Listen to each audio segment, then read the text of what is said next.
Hello my dear friend, welcome back to your own channel. तो आज की हमारी वीडियो का टॉपिक है M Com second year MCO 3 unit number 6 processing of data structure. जो भी हमने डाटा को कलेक्ट किया है अब हम उसको प्रोसेस करेंगे। क्या क्या टॉपिक हमें इसमें कवर करने हैं? Editing of data, coding of data, classification of data, means types of data, classification according to external characteristic, classification according to internal characteristic, preparation of frequency distribution, tabulations of data जिसके अंदर हमें पढ़ना है types of data, parts of statistical data, requisites of a good statistical data. तो आज की video में हम करने वाले हैं हमारा editing of data. So editing is the first stage in data processing. In other words, editing is the process of examining the data collected through various methods to determine errors and omissions and correct them for further analysis.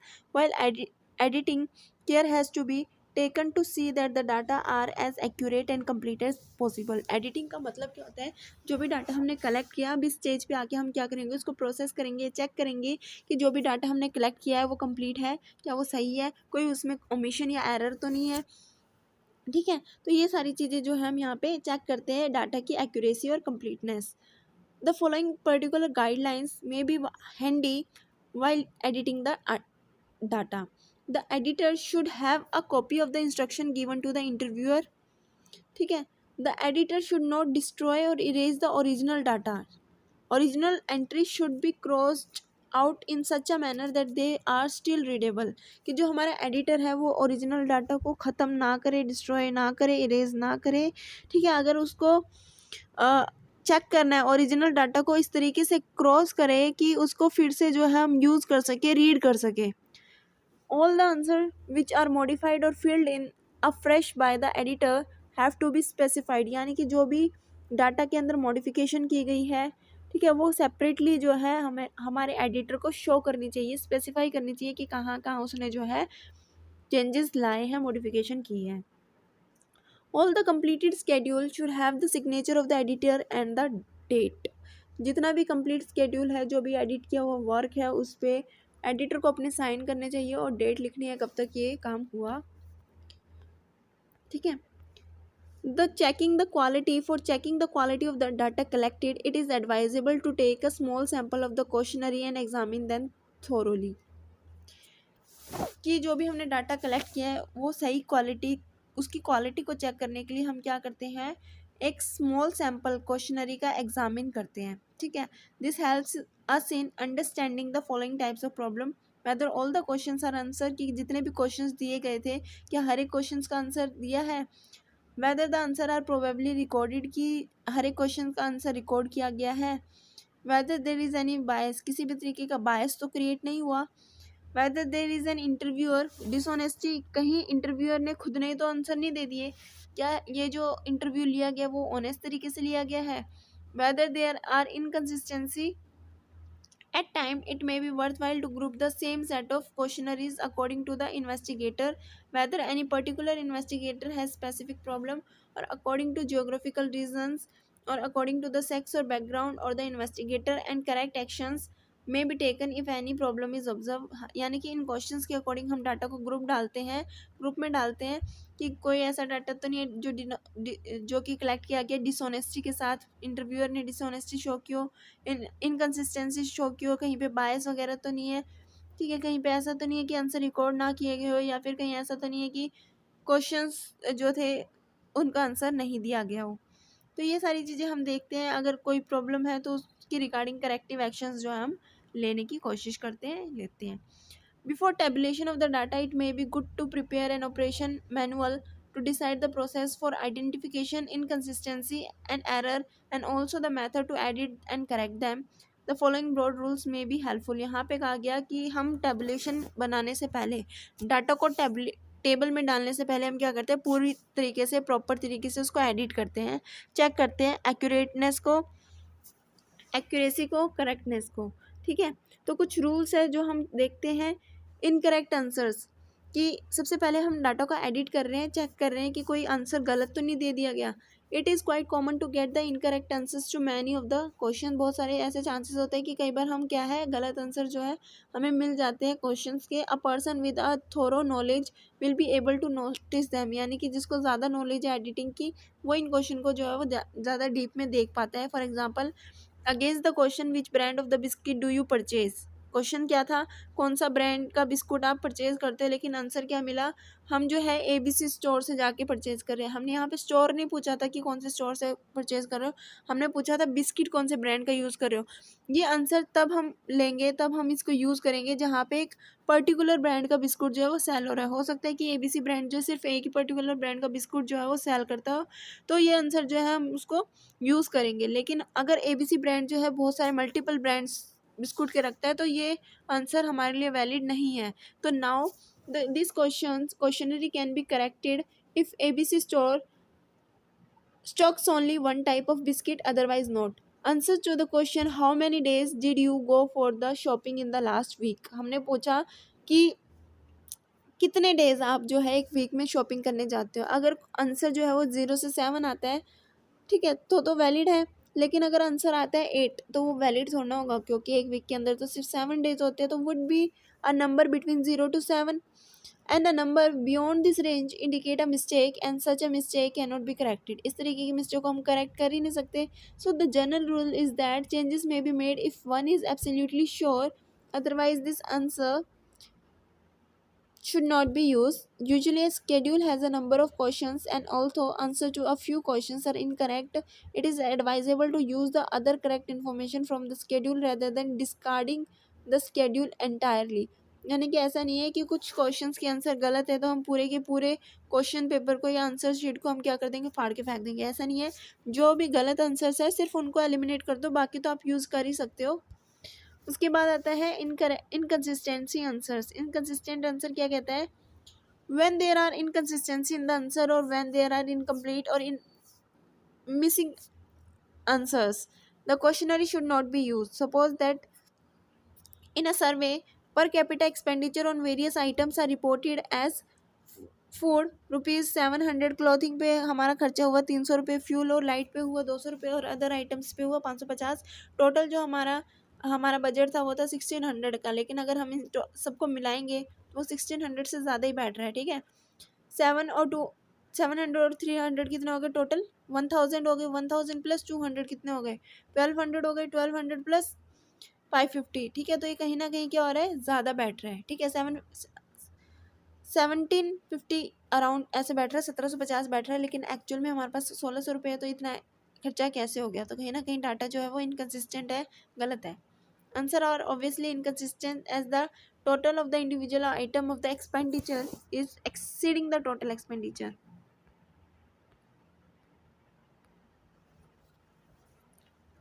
उसके बाद आता है coding of data. हमने editing कर ली, editing के अंदर हमने पढ़ लिया क्या क्या चीज़ें आती है, इनकन्सिस्टेंसी ऑफ आंसर और इनकरेक्ट आंसर। उसके बाद आता है coding of data. In general, coding reduces the huge amount of information collected into a form that is manageable to analysis। Coding क्या करता है, it reduce the huge amount of information collected in a form that is manageable to analysis.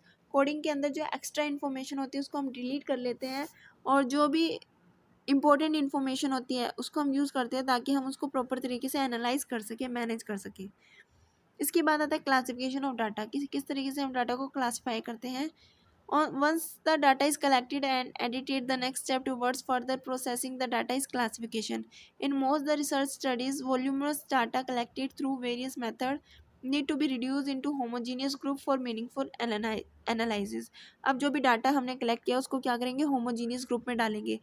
कई बार हमें data मिलता है as के according, तो as का अलग कॉलम बनाते हैं, ठीक है। इनकम के अकॉर्डिंग तो इनकम का अलग कॉलम बनाते हैं, एक्सपेंडिचर के अकॉर्डिंग तो एक्सपेंडिचर का अलग कॉलम बनाते हैं। तो हम जो डाटा कलेक्ट करते हैं उसको क्या करते हैं, क्लासीफाई करते हैं इनटू होमोजीनियस ग्रुप, ताकि हम उसको अच्छे से एनालाइज कर सकें।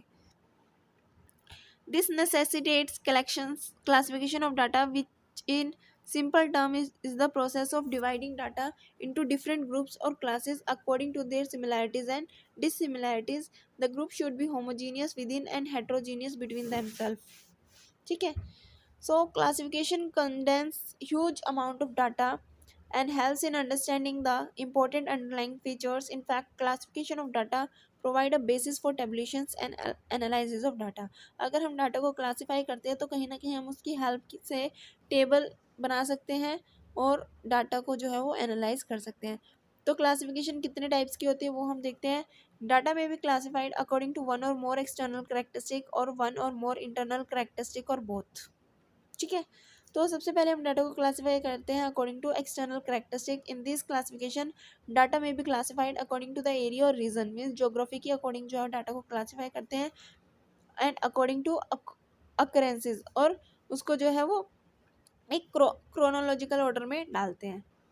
ज्योग्राफी के अकॉर्डिंग अगर हम बात करते हैं तो in this type of classification data organise in terms of geographical area or regions. State-wise production of manufactured goods is an example of this type. Data collected from an all India market survey may be classified geographically. ठीक है, usually the regions are arranged alphabetically or according to the size to indicate the importance. तो ये था कि हम data को classify कर रहे हैं according to the geographical area. उसके बाद आता है chronological, when data is arrange according to time of occurrences. ठीक है, so it is called chronological classification. Profit of engineering industry over the last few years is an example of chronological. उसके बाद आते हैं हम डाटा को classify करते हैं according to internal characteristic, means data may be classify according to attributes, means qualitative characteristics which are not capable of being described numerically, and according to magnitude or variables which is quantitative characteristic which are numerically described. यानी कि यहाँ पे कुछ data है जो कि हम numerically describe करते हैं और कुछ जो है वो जो न्यूमेरिकली डिस्क्राइब नहीं करते हैं। तो क्लासिफिकेशन अकॉर्डिंग टू एट्रीब्यूट अगर हम पढ़ें तो इसके अंदर क्या होता है, data classified by descriptive characteristic, जैसे कि सेक्स, कास्ट, ऑक्यूपेशंस, प्लेस और रेसिडेंस के according, place of residence etcetera. So this is done in two ways, simple classification और manifold classification. In simple classification, data is simply grouped according to the presence or absence of a single characters, male or female, employee or unemployed, rural or urban etc.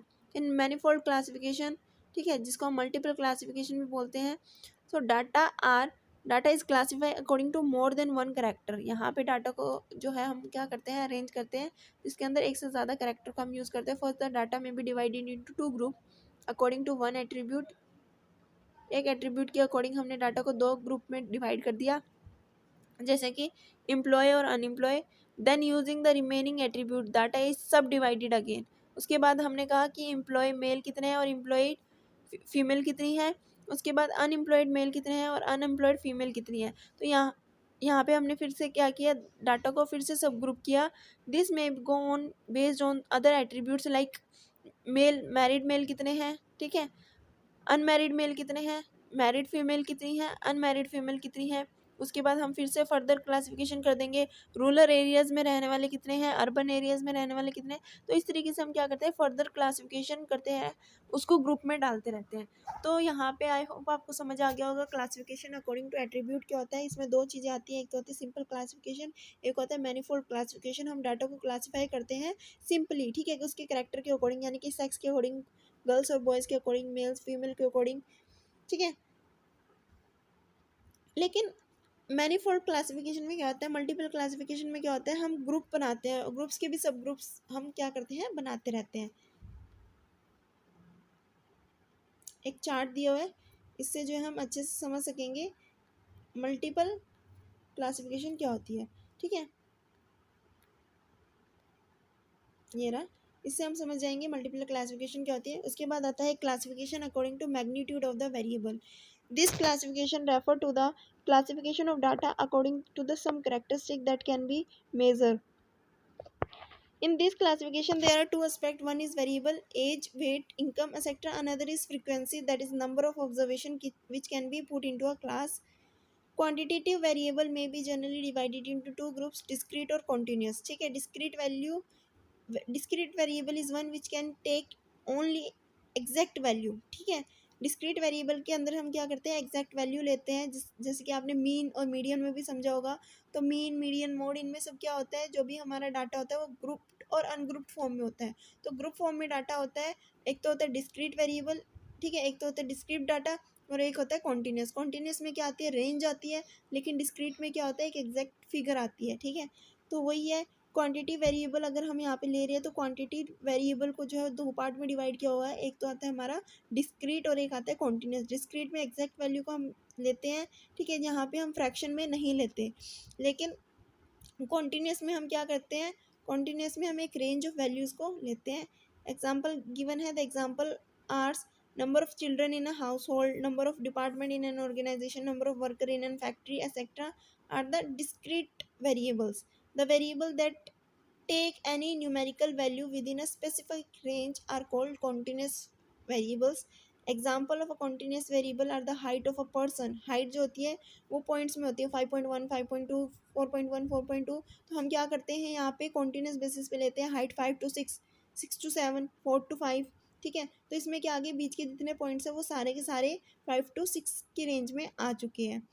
तो उस case में जो है हम इसका use करते हैं continuous variable का। जैसे कि प्रॉफिट और लॉस की केस में ये आते हैं हमारा एग्जांपल, जहाँ पे हम समझ सकते हैं डिस्क्रीट फ्रीक्वेंसी डिस्ट्रीब्यूशन या डिस्क्रीट वेरिएबल क्या होता है और कॉन्टिन्यूस फ्रीक्वेंसी डिस्ट्रीब्यूशन क्या होता है थ्रू दिस एग्जांपल, ठीक है। अब फ्रीक्वेंसी डिस्ट्रीब्यूशन को हम किस तरीके से जो है वो प्रिपेयर करते हैं वो हम देखते हैं। Preparation of frequency distribution. When the raw data is arranged in conveniently organized group, it is called frequency data. The number of data point in a particular group is called frequency, ठीक है। ये जो हमारे data है, number of families, ये क्या है हमारी बेसिकली फ्रीक्वेंसी गिवन है हमें, ठीक है। In order to facilitate counting prepare a column of tallies. अगर हमें इसको काउंट करना है तो इसका हम क्या करते हैं, टैली का यूज़ करते हैं इसको कैलकुलेट करने के लिए। ये हमें एक एग्जांपल दिया होगा, ठीक है, डिस्क्रीट फ्रीक्वेंसी टेबल का, जिसको हम जो है फ्रीक्वेंसी की हेल्प से समझते हैं। तो यहाँ पे हमें नंबर ऑफ डेज गिवन है और फ्रीक्वेंसी गिवन है, जिसको हम जो है टेलीमार्क का यूज़ करके क्या करते हैं, फाइंड आउट करते हैं। तो आपको पता चल गया होगा कि फ्रीक्वेंसी क्या होती है बेसिकली और टेलीमार्क्स क्या होता है, ठीक है। उसके बाद आता है construction of a continuous frequency distribution की। कॉन्टिन्यूस फ्रीक्वेंसी डिस्ट्रीब्यूशन को हम किस तरीके से कैलकुलेट करते हैं, अभी हमने पढ़ा था अपना फ्रीक्वेंसी डिस्ट्रीब्यूशन को किस तरीके से प्रिपेयर करते हैं। अब हम पढ़ रहे हैं construction of a continuous frequency distribution.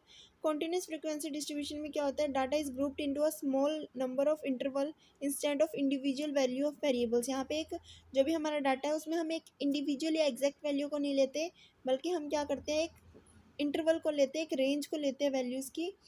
So there are to, जिसको हम क्या बोलते हैं, क्लासेस भी बोलते हैं। This groups are called classes.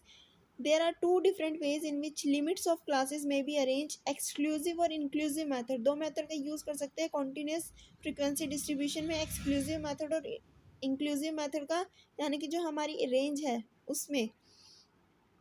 So exclusive method में क्या होता है कि जो क्लास इंटरवल होते हैं are so arrange that the upper limit of one class is the lower limit of the next class, ठीक है। हमने रेंज लिया है, मान लो हाइट्स हम ले रहे हैं, तो हाइट जो है 3 से 4 है, 4 से 5 है, 4 से 5, 5 से 6, 6 से 7, इस तरीके से हमने लिया है।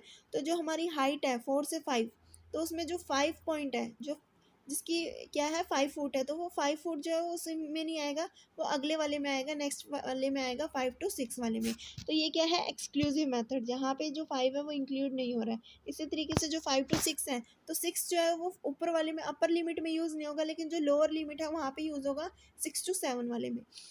तो यहाँ पे एक आ गया, in the exclusive method the class interval are so arrange that the upper limit of one class is the lower limit of the next class, whereas in the inclusive method the upper limit of the class is included in the class itself। यानी कि जो हमारी class है 4 to 5, यानी कि 4 foot से 5 foot, यानी कि पूरा का पूरा इंक्लूड होगा 4 to 5। नेक्स्ट वाले में अगर हम जाएंगे तो उसमें जो है 5 के आगे की रेंज लेंगे, 5.1, 5.2, 5.3। 5 को हम जो है वो ऊपर वाले में ले चुके हैं, इंक्लूड कर सके हैं, क्योंकि ये क्या है इंक्लूसिव क्लास है,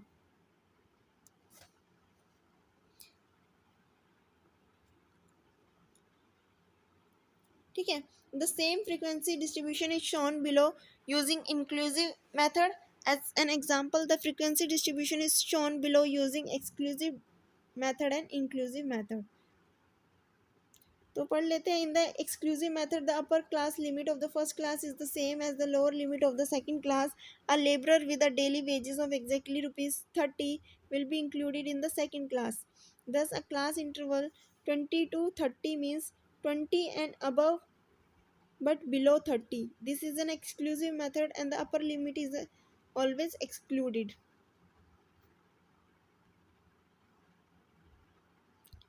ठीक है, तो ये एक एग्जांपल हम ले लेते हैं। यहाँ पे 20 to 30 है, ठीक है। 30 जो है वो हमारा नेक्स्ट जो रो है उसमें क्या होगा, इंक्लूड होगा। 20 to 30 में 20 से अबव वाली लेकिन 30 से बिलो वाली जो है वो डिजिट यहाँ पे लेंगे। नेक्स्ट वाले में 30 से अबव और 40 से बिलो। 40 जो है वो 40 to 50 वाले में इंक्लूड होगा। So in case of inclusive class, inclusive method, the upper limit of the class are not the same as the lower limit of their next class.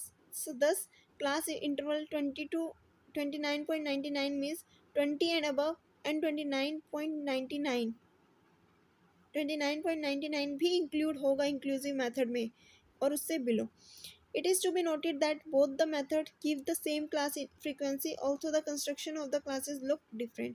ठीक है, कंस्ट्रक्शन डिफरेंट है लेकिन जो क्लास फ्रीक्वेंसी है वो देखने में सेम है. सो क्या स्टेप्स हम यूज़ करते हैं फ्रीक्वेंसी डिस्ट्रीब्यूट को कंस्ट्रक्ट करने में? क्वेश्चन आ सकता है फ्रीक्वेंसी डिस्ट्रीब्यूशन क्या होता है, डिस्क्रीट के केस में, कॉन्टीन्यूस के केस में क्या स्टेप हम यूज़ कर सकते हैं इसको बनाने के लिए, वो भी जो है वो आ सकता है. तो स्टेप्स हम देखते हैं. The highest and the lowest value of the observation are to be identified and the lower limit of the first class and the upper limit of the last class may be decided. यहाँ पे हमें highest value और lowest value को जो है basically decide करना होता है, आइडेंटिफाई करना होता है कि लोअर लिमिट क्या होगी और अपर लिमिट क्या होगी. ठीक है, उसके बाद आता है the number of the classes to be decided means there is no hard and fast rules. It should not be too little means lower than 5 and to avoid high information loss it should not be too many more than 12 say so that it does not become unmanageable. यानी कि जो class के बीच में जो interval है, range है, वो ज़्यादा भी नहीं होनी चाहिए, कम भी नहीं होनी चाहिए. अगर ठीक है, अगर ज़्यादा रेंज होगी, ठीक है, तो वो डाटा हम मैनेज नहीं कर पाएंगे. उसके बाद आता है हमारा the lower and the upper limit should be convenient numerical like 0 to 5, 0 to 10, 100 to 200, तो कन्वीनियंट होना चाहिए. उसके बाद आता है class interval should also be numerically convenient like 5, 10, 20 etcetera and the value like 3, 9, 17 should be avoided. Class interval जो होना चाहिए वो 5, 10 या 20 का होना चाहिए जो कन्वीनियंट हो. ठीक है, अनकन्वीनियंट वैल्यू हमें क्लास इंटरवल में नहीं लेनी. As far as possible, the class width may be made uniform for ease in subsequent calculations. तो ये थी आज की हमारी वीडियो. आई होप आप सभी को समझ में आ गया होगा कि आज हमने क्या क्या पढ़ा है. आज की हमारी वीडियो में हमने कवर किया एडिटिंग क्या होता है, कोडिंग क्या होता है. साथ ही साथ हमने फ्रीक्वेंसी के बारे में पढ़ा. फ्रीक्वेंसी में हमने पढ़ा हमारा डिस्क्रीट फ्रीक्वेंसी और कॉन्टीन्यूस फ्रीक्वेंसी के बारे में. ठीक है, क्लासिफिकेशंस के बारे में हमने पढ़ा. ठीक है, कि किस तरीके से डाटा को क्लासीफाई किया जाता है. एक्सटर्नल क्लासिफिकेशन, इंटरनल क्लासिफिकेशन के बारे में हमने पढ़ा. एक्सटर्नल कैरेक्टरिस्टिक में हमने पढ़ा जियोग्राफिकली और क्रोनोलॉजिकली, यानी कि यहाँ पे हम न्यूमेरिकल वैल्यू को नहीं ले रहे हैं. लेकिन अगर हम बात करते हैं एक्सटर्नली तो वहाँ पे हम जो है वो न्यूमेरिकल वैल्यू को लेते हैं. ठीक है, तो यहाँ पे हम डाटा को जो है वो डिवाइड करते हैं एट्रीब्यूट्स के अकॉर्डिंग और मैग्नीट्यूड्स के अकॉर्डिंग. एट्रीब्यूट्स में हम जो है वो न्यूमेरिकल डाटा नहीं ले रहे हैं लेकिन मैग्नीट्यूड वाले में हम जो है न्यूमेरिकल डाटा ले रहे हैं. तो हमने क्या क्या पढ़ा था फिर से देख लेते हैं. एक्सटर्नल करैक्टरिस्टिक और इंटरनल करैक्टरिस्टिक के बारे में. तो एक्सटर्नल करैक्टरिस्टिक में हमने पढ़ा जियोग्राफिकल और क्रोनोलॉजिकल के बारे में कि हम डाटा को जियोग्राफिकल एरिया के अकॉर्डिंग क्या कर रहे हैं, डिवाइड कर रहे हैं, और क्रोनोलॉजिकली टाइम के अकॉर्डिंग क्या कर रहे हैं, डाटा को क्लासीफाई कर रहे हैं, अरेंज कर रहे हैं. ठीक है, आई होप कि आप सभी को समझ में आ गई होगी. वीडियो अच्छी लगी तो लाइक शेयर सब्सक्राइब करना मत भूलना. Thanks for watching.